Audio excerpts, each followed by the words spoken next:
तक की सबसे बड़ी खबर, साबिक लेफ्टिनेंट जनरल फैज हमीद को 14 साल कैद बामुशक्कत की सजा सुना दी गई। ISPR के मुताबिक फैज हमीद के खिलाफ 4 इल्जामात पर मुकदमा चलाया गया। फैज हमीद को तमाम इल्जामात में मुजरिम करार दिया गया। फील्ड जनरल कोर्ट मार्शल की कार्रवाई 15 माह तक जारी रही। ISPR के मुताबिक फैज हमीद सियासी सरगर्मियों और ऑफिशियल सीक्रेट एक्ट की खिलाफ वर्जी में मुलविस पाए गए। फील्ड जनरल कोर्ट मार्शल ने तमाम कानूनी तकाजों को पूरा किया। फैज हमीद पर रियासत के मफाद और सिक्योरिटी को नुकसान पहुंचाने के इल्जामात थे। फैज हमीद पर इख्तियारात और हुकूमती वसाइल के गलत इस्तेमाल के इल्जामात थे। फैज हमीद पर शहरियों को नाजायज नुकसान पहुंचाने का भी इल्जाम था। ISPR के मुताबिक फैज हमीद को दिफा के लिए वकील समेत तमाम कानूनी हुकूक फराहम किए गए। फैज हमीद का 4 संगीन इल्जामात के तहत 12 अगस्त 2024 को ट्रायल शुरू हुआ।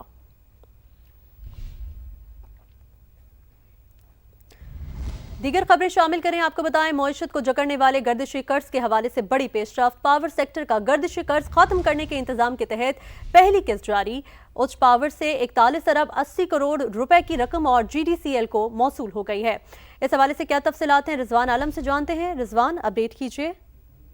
देखें, ये इतना बड़ा मसला है कि मईशत के लिए नासूर बन चुका था और इसको जो है IMF की रिपोर्टों में और मीटिंग्स में भी ये ज़ेर बहस आया है।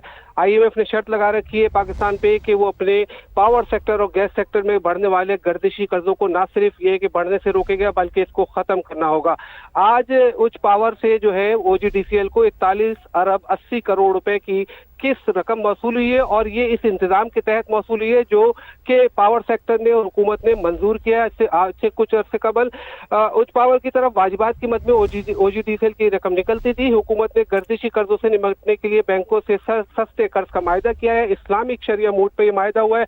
1225 अरब रुपए की जो रकम है बैंकों से 11% से कम शरह सूद पे हुकूमत हुई है। इस रकम से IPPs और oil marketing and exploration companies को अदायगियां होंगी। नए इंतजाम के तहत पावर सेक्टर के गर्दिशी कर्ज को बढ़ने से रोककर खत्म किया जाएगा। पावर सेक्टर का गर्दिशी कर्जा 2400 अरब से तजावज कर गया था। जी ठीक है रिजवान, बहुत शुक्रिया आपका।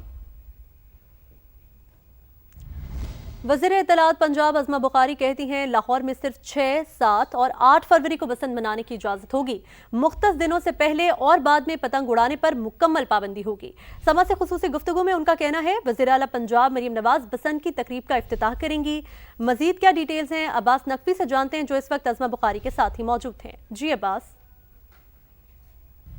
जी, इस वक्त मैं मौजूद हूँ सूबाई वज़ीर इत्तलात पंजाब अज़मा बुखारी के साथ और उनसे बात करते हैं बसंत के हवाले से कि वज़ीर आला पंजाब मरीम नवाज़ की जानिब से बसंत मनाने की लाहौर शहर में इजाज़त दे दी गई है। ये बसंत का त्यौहार चीफ मिनिस्टर साहिबा ने और मियाँ नवाज शरीफ साहब ने अपने लोगों पर एतमाद करके इसको जो है वो खोलने का हुक्म दिया है, लेकिन स्ट्रिक्ट SOPs के साथ। तैयारी करें, हम सबके घरों में मेहमान आएंगे मुख्तलिफ मुल्क के हिस्सों से भी और शायद बैरून मुल्क से भी, बिकॉज ये एक बहुत बड़ा त्यौहार है जो दोबारा रिवाइव होने जा रहा है। सिर्फ और सिर्फ 6, 7, 8 फरवरी को सिर्फ 3 दिन के लिए जो है ये त्यौहार मनाया जाएगा। उससे पहले या उसके बाद पतंग जो है वो उड़ाने की इजाज़त नहीं होगी। सिर्फ सर्टिफाइड उन लोगों से जो है उनको पतंग और डोर बेचने की इजाज़त भी होगी और वहीं से लोग जो है वो ख़रीद सकते हैं और कहीं से ना पतंग बिकेगी ना किसी को जो है वहाँ से ख़रीदने की इजाज़त होगी।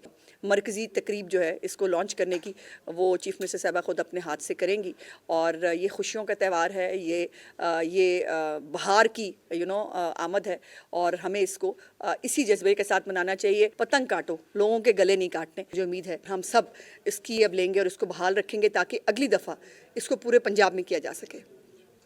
जी, अज़मा बुखारी का कहना है कि बसंत जो है वो खुशी का त्यौहार है और 6 से 8 फरवरी तक सिर्फ इसकी इजाज़त दी जा रही है ताकि जिंदा दिलाने लाहौर जो है उनकी खुशियाँ जो हैं वो वापस आ सकें। जी अब्बास, आपका शुक्रिया। लाहौर शहर में 6, 7 और 8 फरवरी को होगी बसंत की रौनकें बहाल। रंग बिरंगी पतंगों का ये त्यौहार पहली बार देखने वाली लड़कियों के लिए भी खास कशिश रखता है। लाहौर से वेलरिंग एंड्रूज की रिपोर्ट। एक बार फिर से लाहौर बसंत के रवायती रंगों में रंगने को तैयार। 6, 7 और 8 फरवरी को लाहौर भर में दिल हुआ बो काटा की आवाजें गूंजेगी। पहली बार अपनी आंखों से बसंत के रंग देखने वाली लाहौर की कुड़ियां क्या राय रखती हैं, आइए उन्हीं से जानते हैं। लगा पेचा तो मच गया शोर, दिल हुआ बो काटा, finally Basant is here and I am so excited. मैं बहुत खुश हूँ। जो फेस्टिवल हमने बचपन में एंजॉय नहीं किया, फाइनली सीएम मरीम नवाज ने वो इनिशिएटिव लिया और हमारे शहर में बसंत आ रही है। I am so excited. बहुत खुशी हो रही है कि बसंत का जो इवेंट है हमारे लाहौर में पहली दफ़ा हम विटनेस करेंगे। दोबारा से आसमान पे इतने रंगों की पतंगे देखना और लोगों का दोबारा से उस तरह ही एक्साइटेड, सब लोग वैसे ही एक्साइटेड हैं जिस तरह बहुत साल पहले होते थे पतंगों को लेकर। हम तो चाह रहे हैं कि हमें यूनिवर्सिटी से छुट्टी मिले और हम घर जाएं और एक इवेंट प्लान करें, फ्रेंड्स को इनवाइट करें और उनको बुलाएं और कलरफुल काइट्स लेके आएं और हर किसी की पतंग काटने का। हमें बहुत ज़्यादा खुशी हुई है, हम फैमिली के साथ एंजॉय करके, ख़ास करके हम अपने भाइयों के साथ ज़्यादा एंजॉय करेंगे, कज़न्स वगैरह के साथ। लाहौर में इस दफ़ा जो बसंत मनाई जा रही है उसके लिए हम सब बहुत पुरजोश हैं, अपनी आँखेंगे वो सब, बहुत ज़्यादा एक्साइटमेंट भी है इस चीज़ की कि चलो इस दफ़ा बसंत अच्छे से एंजॉय करेंगे। बहुत ज़्यादा एक्साइटमेंट है क्योंकि हमने ये बसंत अपने बचपन में ज़्यादातर देखी थी। दोबारा से हुकूमत ने इस चीज़ की इजाज़त दे दी है जिसकी वजह से बहुत से लोग पुरजोश हैं इस चीज़ को लेके।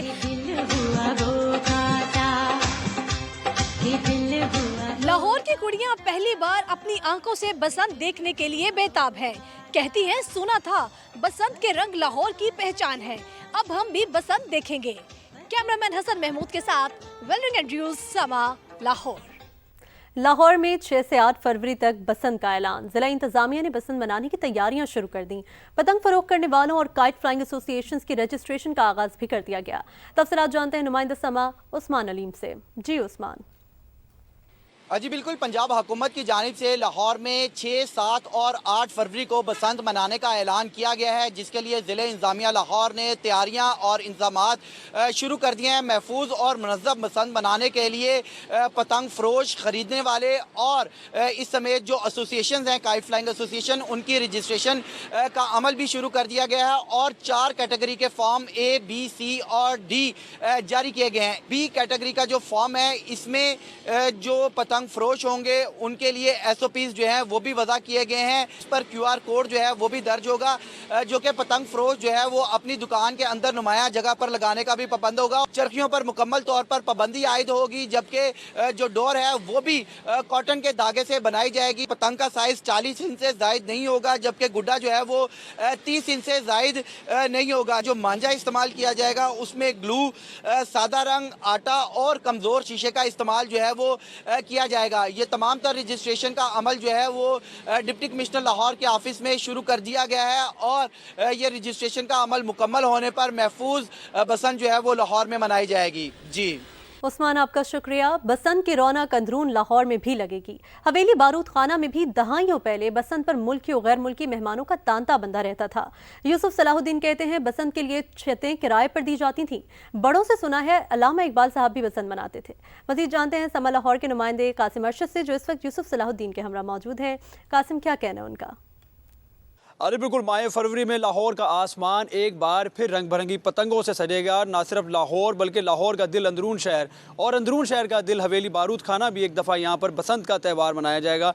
इस वक्त हमारे साथ मियाँ यूसुफ सलाहुद्दीन मौजूद हैं। 25 साल के बाद ऑलमोस्ट ये हो रहा है और मेरी ये दुआ है कि ये इसमें कोई हादसा ना हो और एक सेफ बसंत हो जाए। ये एक ट्रेडिशन है हमारी। पाकिस्तान की इकॉनमी के लिए ये इतनी बेहतरीन चीज़ है अगर इसको प्रॉपरली चैनलाइज किया जाए। मेरी हुकूमत से ये रिक्वेस्ट होगी कि अगले साल की डेट जो है वो साल पहले ही अनाउंस करें, ताकि ख़ास तौर पे जो लोग बाहर से आते हैं वो अपनी प्लानिंग साल पहले करते हैं। इसको रहना चाहिए, लेकिन हमें साथ साथ ये भी देखना चाहिए कि जानी नुकसान ना हो। ज़्यादा से ज़्यादा स्ट्रिक्ट होना चाहिए, क्या कहते हैं, एडमिनिस्ट्रेशन को इसके ऊपर। अगर इसको चलने दिया जाए तो ये एक मल्टी बिलियन, मेरी बात याद रखिएगा, मल्टी बिलियन डॉलर पाकिस्तान के लिए जो इसकी इकॉनमी जो है, इसकी इन्वेस्टमेंट भी है, लोग से बाहर आएंगे, टूरिज़्म आएगी आपकी, तो ये बहुत अच्छी चीज़ है। मियाँ यूसुफ सलाहुद्दीन, उनका ये कहना था कि हुकूमत ये भी ऐलान करे कि आइंदा साल के लिए भी वक्त से पहले ही बसंत का ऐलान करे, ताकि जो गैर मुल्की मेहमान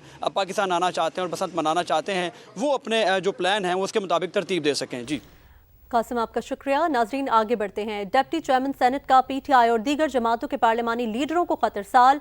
सैयद अल खान की बतौर कायम मकाम चेयरमैन की गई रूलिंग पर अमल दरामद यकीनी बनाने की हिदायत। खत की कॉपी कायदे ईवान सेनेट और वफाकी वज़ीर कानून को भी अरसाल की गई। तफसीलात जानते हैं deputy bureau chief Behzad Salimi से। बहजाद, बताइए क्या डिटेल्स हैं? जी, डिप्टी चेयरमैन सेनेट सिदाल खान ने पीटीआई के सेनेट में पार्लिमानी लीडर समेत दीगर पार्लिमानी लीडरों को खत अरसाल किया है और उन्होंने जो 4 दिसंबर को एक रूलिंग दी थी उस हवाले से उन्होंने ये वाज़ेह अहकामात जारी कर दिए हैं कि कोई भी इस हवाले से जो उनकी रूलिंग है उसकी कोई खिलाफ वर्जी जो है वो काबिल कबूल नहीं होगी। उन्होंने ये भी आज मीडिया से गुफ्तगू करते हुए कहा कि उन्होंने खत की साथ रूलिंग की कापी भी भिजवाई है और अवान की कार्रवाई में रुकावट बनने वाले अरकान की मुअत्तली जो है वो होगी। उन्होंने वाज़ेह किया कि किसी को भी सेनेट में इदारों और कौमी हीरोज़ के खिलाफ बातचीत और गिराव की इजाज़त नहीं होगी और पार्लिमानी लीडर्स को लिखे गए खत की कापी उन्होंने चेयरमैन सेनेट और जो दीगर वफाकी वज़ीर कानून है उनको भी अरसाल किया और कहा है कि जत्थे कराने और लश्कर कशी की भी इजाज़त नहीं होगी। जी ठीक है, बहुत शुक्रिया आपका। वफाकी वज़ीर दाखिला मोहसिन नकवी की ब्रसल्स में उर्दन के हम मनसब माजिन अब्दुल्ला हलाल अल-फरिया से मुलाकात, इंसाद मनशियात, पुलिस, तरबियत और 2 तरफ़ा ताउन बढ़ाने पर इत्तफाक किया गया। मोहसिन नकवी ने उर्दनी हम मनसब को दौरे पाकिस्तान की दावत दी, जबकि उर्दन के वज़ीर दाखिला ने उर्दन के बादशाह के हालिया दौरे पाकिस्तान को याद किया। इस मौका पर मोहसिन नकवी ने पाकिस्तान और उर्दन के ताल्लुकात की खुसूसी अहमियत पर जोर दिया। दोनों वज़ीर दाखिला ने अपनी वजारतों के दरमियान ताउन मज़ीद गहरा करने पर भी इत्तफाक किया।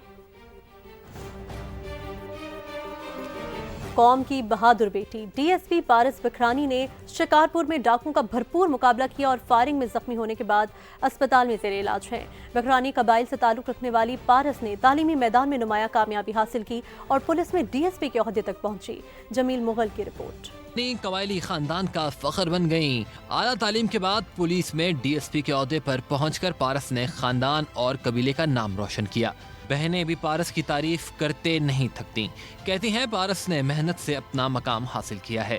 सेकंड फील्ड पोस्टिंग थी शिकारपुर में, इससे पहले उन्होंने लाड़काना में सर्व किया है तकरीबन 9 मंथ्स। तबियत अब उनकी काफ़ी बेहतर है शुक्र अल्लाह का, बट स्टिल वो अंडर ऑब्जर्वेशन है, पर she is out of danger शुक्र अल्लाह का। बहुत ब्रेव है और काइंड है बहुत ज़्यादा, तो माशाल्लाह से स्ट्रॉन्ग है। तो अभी तो बहुत ज़्यादा स्ट्रगल किया है, जैसे आप लोगों ने सबने देखा है अपनी हेल्थ के हवाले से उन्होंने, लेकिन शी इज़ फाइन नाउ माशाल्लाह। अस्पताल में ज़ेरे इलाज पारस बाखरानी ने दुआओं में याद रखने पर पूरी कौम का शुक्रिया अदा किया। मैं आपकी तहे दिल से शुक्रगुजार हूँ कि आप इतनी दुआएं कर रहे हैं हमारे लिए, इतनी जो है विशेज़ आपने दिए, प्रेयर्स दिए through messages, through social media. Paras Bakhrani जैसी कौम की बेटियां पुलिस फोर्स का हिस्सा बन जाएं तो जराइम पेशा नासिर का खात्मा यकीनी हो जाता है। कैमरामैन शाहिद सोलंगी के साथ जमील मुगल, समा सखर। और आपको बताएं कि लाहौर के कई इलाके अब भी साफ पानी से महरूम हैं। घरों तक पहुंचने वाले पानी में खतरनाक बैक्टीरिया पाया गया है। शहरियों की सेहत से मुतालिक पंजाब यूनिवर्सिटी की तहकीक ने खतरे की घंटी बजा दी। लाहौर से दानियाल उमर की रिपोर्ट।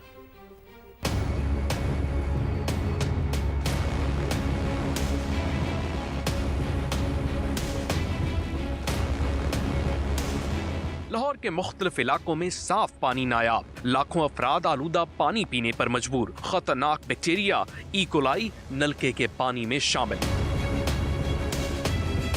पंजाब यूनिवर्सिटी और एक्शन रिसर्च कलेक्टिव की मुश्तरका तहकीक में अहम इंकशाफात। ई कोलाई एक ऐसा बैक्टीरिया जो इंसान की आंतों में पाया जाता है। ये बैक्टीरिया लाहौर के मुख्तलिफ इलाकों की लीक होने वाली सीवरेज लाइनों के जरिए पीने के साफ पानी में शामिल हो रहा है। इन इलाकों में मुस्तफाबाद, शरीफपुरा, चरड़, चुंगी अमर सिद्धू, किड़ियावाला, खाड़स मोहल्ला और कोट ख्वाजा सहित के इलाके शामिल हैं, जहां के पानी में इस बैक्टीरिया की मौजूदगी पाई गई है। तहकीक के मुताबिक शहर के 381 मुकामात से लिए गए नमूनों में ई कोलाई की मौजूदगी पाई गई। इन इलाकों में हर 10 में से 6 घर आलूदा पानी इस्तेमाल कर रहे हैं। अगर पानी के अंदर ई कोलाई मौजूद है तो वो इंडिकेट करता है कि आपके पानी के अंदर कहीं से फीकल कंटेमिनेशन मौजूद है। लोग डेफिकेट करते हैं पानी के अंदर, तो वहाँ से ये जो पानी के अंदर उसका हिस्सा बन जाते हैं।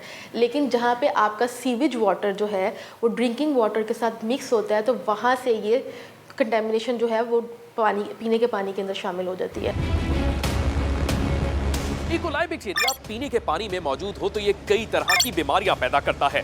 तहकीक के मुताबिक इन इलाकों के रिहायशी डायरिया, शदीद पेट दर्द, हेपेटाइटिस, मुख्तलिफ इन्फेक्शन, बुखार और डिहाइड्रेशन का शिकार रहते हैं। शहरियों के मुताबिक पानी से बदबू आती है, जायका खराब होता है, लोग बार बार अस्पताल जा रहे हैं। पानी कोई भी साफ नहीं है, हर बंदा बीमार है, बुखार है, खांसी है, पानी साफ नहीं आ रहा है। पानी बहुत गंदा आ रहा है, सीवरेज उसका पानी मिक्स आ रहा है ना, पीने के लायक नहीं है, नहाने के लायक भी नहीं है। उसको आप यूज़ नहीं कर सकते ना, बर्तन भी नहीं धो सकते, सालन में नहीं डाल सकते, आप किसी चीज़ में इस्तेमाल नहीं कर सकते। माहिरीन कहते हैं कि पुरानी लाइनों की मुरम्मत, मॉइस्चर क्लोरीनेशन और फिल्टर शुदा पानी का इस्तेमाल बीमारियों के बढ़ते बोझ को कम कर सकता है। कैमरामैन जवाद याहिया के साथ दानिया आलूमर, समा, लाहौर। आम खबर से आपको आगाह करें, आदिल राजा ने अपने सोशल मीडिया प्लेटफॉर्म्स पर माफ़ी मांग ली। ब्रिगेडियर राशिद नसीर से केस हारने के बाद लंदन हाई कोर्ट ने माफ़ीनामा शाया करने का हुक्म दिया, तो आदिल राजा ने अपने सोशल मीडिया प्लेटफॉर्म्स पर माफ़ी मांग ली और ब्रिगेडियर राशिद नसीर से केस हारने के बाद लंदन हाई कोर्ट ने माफ़ीनामा शाया करने का हुक्म दिया था, जिसके बाद आदिल राजा ने अपने सोशल मीडिया प्लेटफॉर्म्स पर एक और, हम कह सकते हैं कि माफ़ी है, वो मांग ली है और तकरीबन 1 महीने तक ये जो माफ़ीनामा है इनके सोशल मीडिया प्लेटफॉर्म्स पर ये यहीं पर रहना चाहिए। इसके साथ साथ सिर्फ यही नहीं बल्कि भारी जुर्माना भी अदा करना होगा यूट्यूबर आदिल राजा को। आदिल राजा ने अपने सोशल मीडिया प्लेटफॉर्म्स पर एक और झूठ की माफ़ी मांग ली है और तकरीबन 1 महीने तक ये माफ़ीनामा उनके सोशल मीडिया अकाउंट्स पर मौजूद रहेगा। ये आप स्क्रीनशॉट भी देख सकते हैं। और जो उन्होंने माफ़ी मांगी है, ब्रिगेडियर राशिद नसीर से केस हारे हैं और ब्रिगेडियर राशिद नसीर से केस हारने के बाद लंदन हाई कोर्ट ने माफ़ीनामा शाया करने का हुक्म दिया था। Bureau chief London Azhar Javed हमारे साथ मौजूद हैं, उनसे मालूमात हासिल करते हैं। अजहर, बताएगा आदिल राजा ने अपने एक और झूठ पर सोशल मीडिया प्लेटफॉर्म पर माफ़ी मांग ली, कितने दिन तक यहाँ पर मौजूद रहेगी, कितना सा जुर्माना किया गया है, डिटेल्स शेयर कीजिएगा।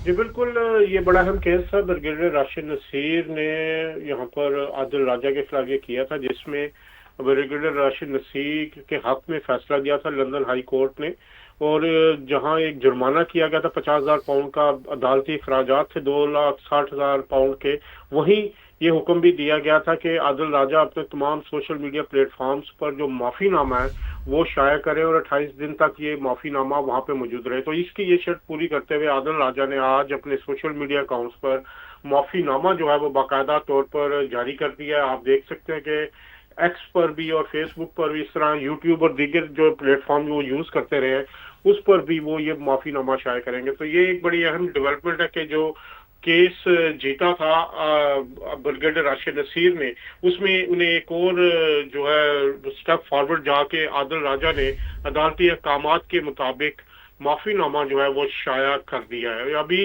22 दिसंबर तक ये उनको जो रकम है हर्जाने की उसकी अदायगी का भी हुक्म है और इसके अलावा जो अदालती अखराजात का भी। तो ये केस अब इसमें अगला मोड़ गया है कि आदिल राजा ने बाकायदा तौर पर पब्लिकली अपने ऑफिशियल अकाउंट से माफ़ी मांग ली है। ऑफिशियल अकाउंट से माफ़ी मांग ली गई है। Bureau chief London Azhar Javed हमें अपडेट कर रहे थे, आपका बहुत शुक्रिया। एक और अहम खबर, आईनी अदालत को फेडरल शरीयत कोर्ट की इमारत में मुंतकिल करने का फैसला कर लिया गया है। वफाकी शरई अदालत को इस्लामाबाद हाई कोर्ट मुंतकिल करने का फैसला किया गया। सदर मुमलिकत आसिफ अली जरदारी ने फैसले की मंजूरी दे दी है। वजारत कानून इंसाफ ने नोटिफिकेशन जारी कर दिया है। आईनी अदालत को फेडरल शरीयत कोर्ट की इमारत में मुंतकिल करने का फैसला किया गया है। वफाकी शरई अदालत को इस्लामाबाद हाई कोर्ट मुंतकिल करने का फैसला किया गया है। सदर मुमलिकत आसिफ अली जरदारी ने इस फैसले की मंजूरी दे दी है। वजारत कानून इंसाफ ने इसका नोटिफिकेशन भी जारी कर दिया है। आईनी अदालत को फेडरल शरीयत कोर्ट की इमारत में मुंतकिल करने का फैसला किया गया है और सदर मुमलिकत आसिफ अली जरदारी ने इस फैसले की मंजूरी दे दी है। वजारत कानून इंसाफ ने नोटिफिकेशन भी जारी कर दिया है। वफाकी शरई अदालत को इस्लामाबाद हाई कोर्ट मुंतकिल करने का फैसला किया गया है।